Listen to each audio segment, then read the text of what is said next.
Welcome to Talkpoint, your trusted source for verified, balanced, and fact-based reporting from across the United States and around the world. Tensions in the Middle East are once again escalating as the United States takes new military precautions in response to one of the ongoing conflict between Israel and Hamas. At the same time, former President Donald Trump is warning that the situation could spiral into what he called a massive bloodbath if global powers fail to act with restraint. According to multiple reports from Reuters and the Associated Press, the Pentagon has confirmed that US troops are currently positioned in and around Israel not for combat but for defense, coordination, and support. These forces are primarily stationed at key military sites and aboard naval vessels in the eastern Mediterranean, equipped to assist with logistics, surveillance, and regional security if the conflict spreads. US officials have emphasized that these troops will not enter Gaza.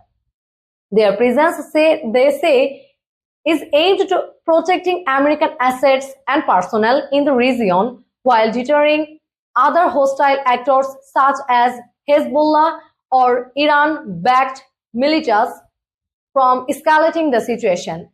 Defense Secretary Lloyd Austin reaffirmed that the American forces are on heightened alert, but are there strictly for precautionary and defensive purpose. The Biden administration has maintained its position that the United States supports Israel's right to defend itself against Hamas attacks but continues to argue restraint and adherence to international law. White House officials have also stressed the importance of protecting civilians and ensuring humanitarian aid reaches those trapped inside Gaza. Meanwhile, former President Donald Trump has drawn renewed attention for his remarks on the situation.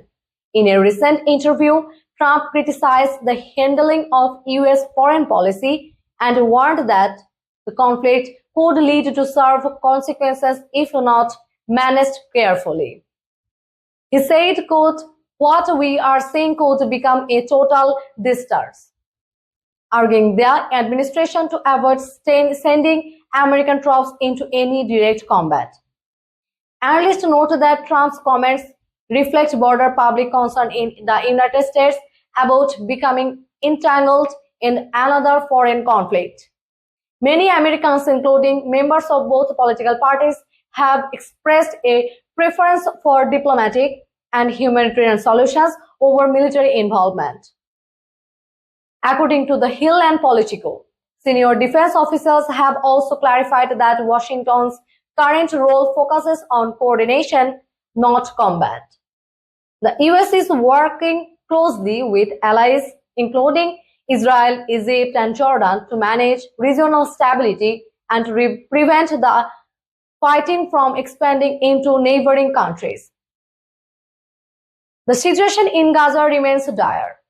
Reports from the United States and BBC News indicate severe shortage of fuel, food, and medicine as airstrikes continue and borders remain partially closed.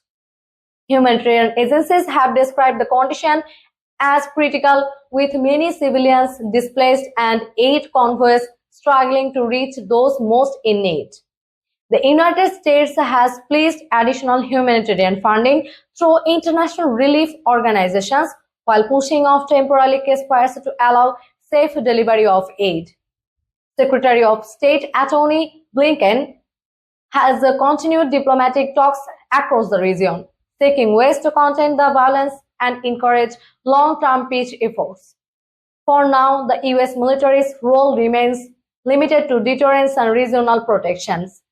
Officials have reiterated that no US troops will be deployed into Gaza itself.